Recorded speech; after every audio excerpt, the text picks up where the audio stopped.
넥스틴이라는 회사 얘기를 좀 하도록 하겠습니다. 넥스틴 업계 최초로 3D 낸드 검사 장비의 상용화가 임박하였다라고 보도를 한 장경윤 기자를 모셨습니다. 안녕하십니까? 네, 안녕하세요. 넥스틴이 이번에 신규 장비를 상용화한다는데 어떤 장비입니까? 넥스틴은 일단 기존에는 산란광을 이용해서 웨이퍼의 결함을 분석하는 다크필드 쪽 검사 장비가 원래 주력으로 생산을 해왔습니다. 네. 모델명으로 하면 이제 이지스인데 네. 이번에 상용화가 되는 장비는 이제 3D 낸드 플래시 하층부 쪽을 검사하는 아이리스 장비가 일단 빠르면은 올해 상용화가 될 수 있을 것으로 지금 파악이 되고 있습니다. 이 장비가 개발을 하고 있고 앞으로 우리의 차세대 먹거리다라는 얘기는 넥스틴이 상장을 할 때부터 이제 대표이사께서 나오셔가지고 여러 번 이제 얘기가 되었고 보도에도 많이 났습니다. 아이리스라고 쳐보면 꽤 많은 매체에서 보도를 했고 그래서 기대를 많이 했는데 어쨌든 주목은 당시에는 많이 받았어요. 주목을 계속 받아왔는데 좀 여러 측면에서 좀 그런 면이 있었던 것 같고요. 왜냐하면 일단 우선 해당 장비가 미국 이제 주요 반도체 제조업체인 인텔과의 협력으로 개발이 된 부분이 있고 또 이 장비가 지금까지는 없었던 업계에서 최초 개발 사례라는 점, 이 두 가지가 좀 많은 주목을 받게 하는 요소이지 않았나 싶습니다. 업계 최초다라고 하면 개발의 어떤 난도라는 것이 굉장히 높다. 그렇게 볼 수 있을 것 같은데 아시다시피 이제 3D 낸드가 메모리 셀을 저희가 이렇게 적층을 해서 네. 거기다 이제 일정한 크기의 채널 홀을 이제 뚫어야 되는데 구멍을 뚫는다. 구멍을 뚫어야 되는데 저희가 제품을 봤을 때 앞에서 보면 위에서는 구멍 초반은 잘 보일 수 있지만 그 밑에까지는 중간에 잘 안 보이죠. 중간에 이렇게 보는 거는 많이 힘들다 보니까 기존에는 이거를 뒤집거나 아니면 잘라서 이거 제품을 잘라서 봤어야 됐다 이 정도였는데 넥스틴은 이제 두 가지 핵심 기술을 결합을 해서 이 장비만으로도 깊은 곳까지 다 볼 수 있게 하는 장비를 개발을 이번에 한 것입니다. 뒤집어서 봐도 중간은 잘 안 보이고 위에서 봐도 잘 안 보이고 많이 어렵죠.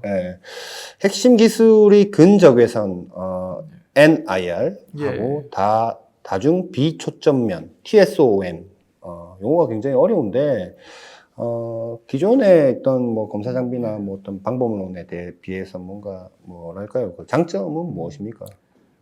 간단하게만 말씀을 드리겠습니다. 네. 근적외선은 이제 기존에는 광학 검사에서 저희가 자외선을 많이 사용했는데 이 자외선보다 근적외선이 사실 해상도는 조금 떨어지지만 조금 이제 투과력이라고 할까요? 그 부분이 좋아서 피사체를 더 깊이 관찰할 수 있다는 장점이 있고요.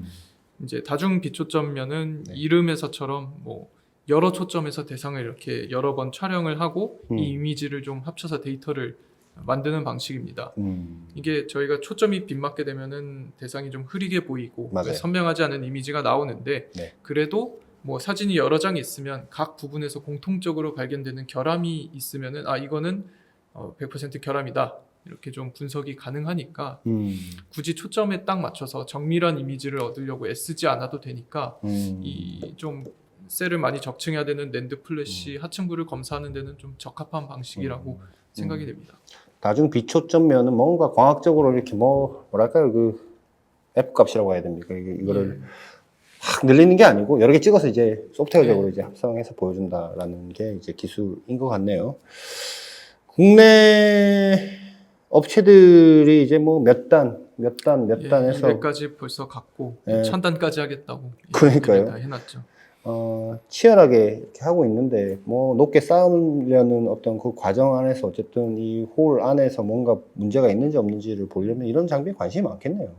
그러니까 이 공동 개발에 같이 참여를 했었던 인텔도 당연히 이 장비를 쓰려고 했었고요.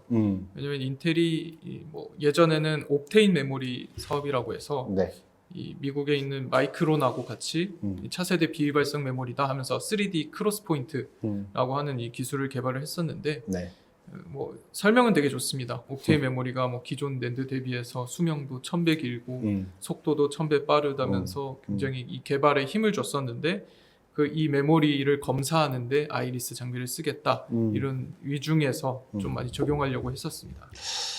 뭐 낸드 대비 뛰어난 부분이 있고 D램 대비로도 뛰어난 부분이 비발성이니까 뛰어난 부분이 있고 했는데 사실 어중쩡하다라는 평가가 있어서 아마 애매합니다. 애매하다인 것 같은데 어쨌든 결과적으로 인텔은 이 장비 안 쓰기로 한 거죠. 예, 뭐 보도에서 나왔듯이 인텔은 이 장비를 쓰지 않는데 네. 일단 넥스틴도 기존 국내 메모리 업체나 중국 업체 외에도 좀 레퍼런스를 확보를 하면 좋다 보니까 좀 의욕적으로 인텔과 이렇게 테스트를 올해 뭐 상반기까지만 해도 네. 계속 해왔던 걸로 알고 있는데 네. 아쉽게도 무산이 된 게 인텔이 이제 지난 7월에 옵테인 사업에서 완전히 발을 떼기로 했기 때문에 철수하기로 했죠. 예, 아까 말씀하신 것처럼 포지셔닝이 굉장히 애매했고 네. 예, 장점이라고 하는 게 사실 근데 가격도 중요한데 그 부분을 신경을 못 쓰다 보니까 계속 적자를 내서 뭐 2020년부터는 제품이 나오지도 않았을 정도였으니까 예, 아무래도 발을 떼는 게 맞는 거겠죠.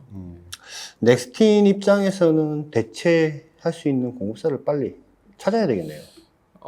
일단 인텔하고 잘 해왔는데 갑자기 좀 유력한 후보가 사라진 거니까. 네. 예, 다만 이제 이 장비를 원하는 기업들은 당연히 인텔 말고도 네. 예, 메모리 업체들도 많았을 거고. 그래서 곧바로 이제 후순위에 있었던 국내 메모리 업체 쪽하고 테스트를 좀 진행을 잘 한 것으로 보입니다. 다행히 테스트는 거의 마무리 단계까지 왔고. 네. 그래서 아까 말씀드린 것처럼 빠르면은 뭐 연내에도 공급이 가능할 것으로 보고 있습니다. 그러면 올해 공급 가능하다는 얘기인 거예요? 정확히 하면은 이제 이 지금 테스트를 거치고 있는 장비는 인텔하고 개발을 해서 뭐 논문까지 게재했었던 그 초기 모델이 아니고 네. 좀 그것보다 좀 뭐 감도라든지 속도라든지 성능이 좀 업그레이드된 차세대 모델이라고 할 수 있는데 성능도 굉장히 뭐 좋다고 얘기는 나오지만 중요한 점이 아무래도 지금 메모리 업체들이 보고 있는 시황 쪽이 문제겠죠. 지금 아시다시피 시황이 뭐 D램이든 낸드든 전반적으로 상황이 좋지 않다 보니까 메모리 업체들이 좀 투자를 보수적으로 많이 지금 집행을 하려고 하고 있습니다. 만약에 이 부분이 좀 영향이 있다고 하면은 좀 밀릴 수도 있고. 예, 빠르면 올해라고 했지만 어떻게 보면 내년 초 정도로까지는 좀 밀릴 수 있다. 이렇게 보는 게 지금 업계에서는 좀 가장 유력한 상황인 것 같습니다. 뭐 아이리스라는 장비 이름은 뭐 넥스틴이라는 회사가 상장하고 조금 미디어에 이름이 오르락내리락 하면서부터 계속 얘기가 나왔던 이 장비 이름이고 또 어떤 그 아까 말씀하신 대로 두 가지의 핵심 기술 뭐 다중 초점으로 뭐 한다. 그리고 뭐 근접 IR 뭐 이 두 기술 갖고 이제 근적외선이죠. 뭐 갖고 얘기를 했는데 사실 처음에 상장할 때 얘기 때와 비교했을 때 지금 많이 밀려 있는 상황이거든요. 이제 좀 얘기가 계속 많이 나왔었고 네, 상용화 기대를 다들 계속 하고 있지 않았습니까? 도대체 언제 되는 것이냐? 네, 성과가 도대체 언제 나오는 것이냐? 오케이 사인이 언제 떨어지냐? 이 부분이 굉장히 좀 많이 화두였는데 그래도 이번에는 확실하게 마무리가 잘 돼야죠. 뭐 이렇게 자꾸 이렇게 했는데 우리도 양치기 소년처럼 되면 안 되니까 좀 기다려 보는 것으로 또 뭐 좋은 소식 있으면 좀 전해 주십시오. 네, 알겠습니다. 고맙습니다. 예.